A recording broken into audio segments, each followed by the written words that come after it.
For x is equal to 0, there is no particle. Particle will not stay stationary at this wall. Therefore, the particle will touch, immediately it will be bounced back towards the right direction. So, at x is equal to 0, if we consider the corresponding psi of x, the wave function, it is going to be 0. Because at the wall, the particle will not stick into the wall permanently, and therefore there is no corresponding wave corresponding to that wall. Therefore, the corresponding psi of x value, wave function, is going to be 0. So this indicates that at x is equal to 0, at this left wall, so there is no particle to be observed, and hence the corresponding wave will not be there at that point. Just wave will also touch and then immediately it will be reflected back. Therefore, the corresponding wave function is going to be 0. So at x is equal to 0, psi of x is equal to 0, substituting these values in this solution. So psi of x is going to be 0, it goes to the 0. And x is equal to 0, so this sign value is going to be 0. And if we consider the cos kx, so this value is going to be 1, because cos 0 is going to be 1. So this value is going to be 0, this value is 0, this value is capital B only. So from this we can get B is equal to 0. So by applying the first boundary condition, that is at x is equal to 0, we have infinite wall. So at the wall, there is no wave to be observed. Therefore, the corresponding wave function is going to be 0. Substituting all these values, we get B is equal to 0. So by applying first boundary condition, we are getting B is equal to 0. Next, we consider the second boundary condition, that is corresponding to x is equal to a. At the right side also, corresponding to x is equal to a, we have a wall. So if we consider the corresponding wave function at the right wall, so we have psi of x is equal to psi of a is equal to 0. So similar explanation holds good for right wall also in the figure. So at right, at x is equal to a, again we have a rigid wall here, so which is having infinite potential. Therefore, at the wall also, the particle will be just coming in contact with wall and immediately reflected back. So wave also just touches and immediately reflected back. So at x is equal to a, if we consider the corresponding wave function, that is psi of x is equal to psi of a, it is going to be 0. So by applying the second boundary condition at the right side wall, so we get psi of a is equal to 0. Substituting these values in the expression for the solution, that is psi of x is equal to a sin kx plus b cos kx. So here it becomes psi of a, because x is equal to a. Psi of a is equal to a sin ka plus b cos ka. Already b is going to be 0. So this term is going to be 0. Therefore we get a sin kx is equal to 0, or a sin ka is equal to 0. Right. So if you substitute, you observe this expression. By substituting the second boundary condition, x is equal to a, at x is equal to a, psi of a is equal to 0. So we get the solution as psi of a is equal to a sin ka is equal to 0, and second term vanishes because by applying first boundary condition, b is already vanished, b is equal to 0. Therefore, now the solution will have only a single term, that is a sin ka is equal to 0. So for this one, either a should be equal to 0 or sin ka should be equal to 0. If a is equal to 0, already b is equal to 0, so in the solution second term vanished, it is 0. But if you assume a is also equal to 0, then in the solution, if you take b already becomes 0, if a is equal to 0, there is no solution at all for this wave equation. But this wave equation is a second order differential equation, so definitely there should be a solution for that Schrödinger's wave equation, and hence a should not be equal to 0. Therefore, we say that a should not be equal to 0 to exist the at least first term solution, and hence the alternate one is sin ka should be equal to 0, or ka should be equal to n pi.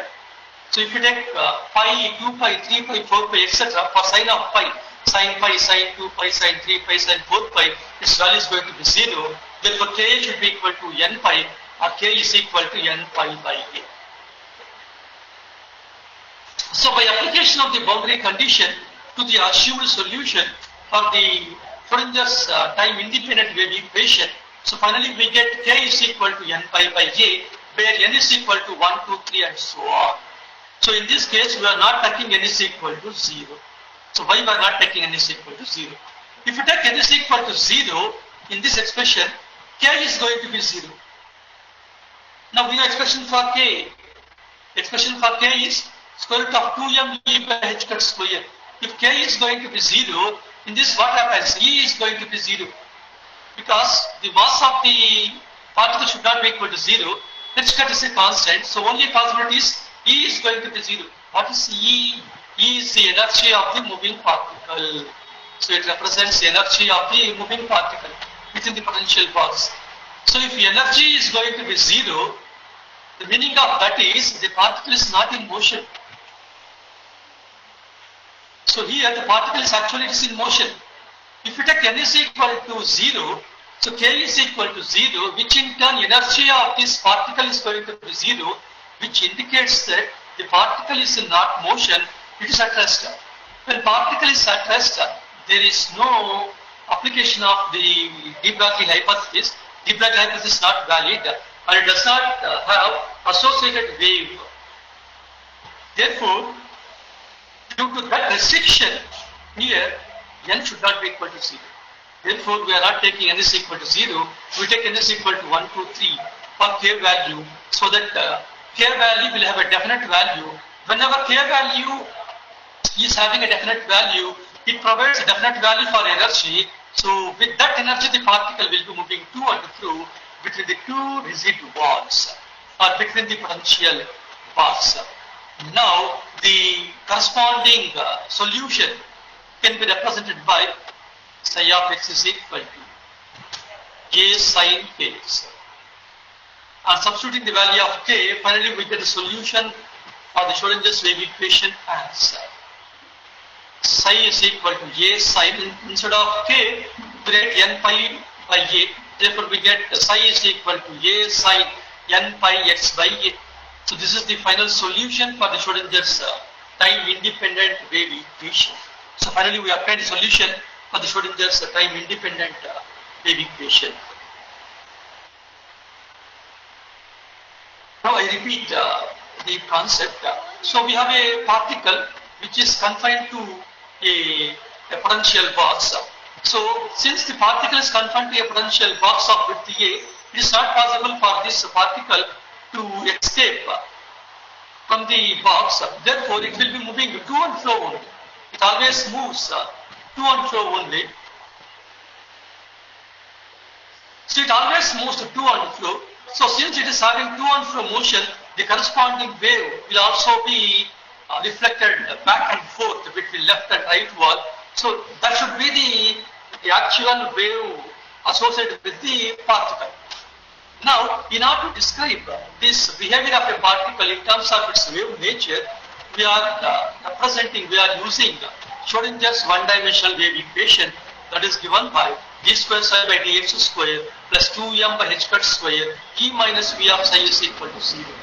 Since the particle is within the potential box, it is not possible for the particle to escape from the outside of the box. Therefore, the corresponding potential energy of the particle is going to be 0 within the potential box.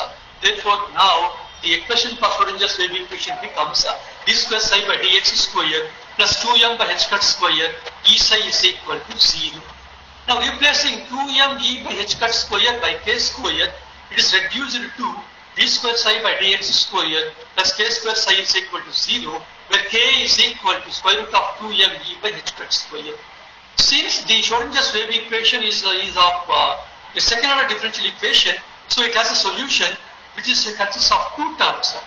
Now the solution is given by psi of x is equal to A sin kx plus b cos kx, where A and b are constants. Now we want to find the values of A and b. To find the values of A and b, we consider the boundary condition. So if we take the first boundary condition, that is at x is equal to 0, that is left side, we have a wall. Now at the wall, if you take the corresponding the wave function,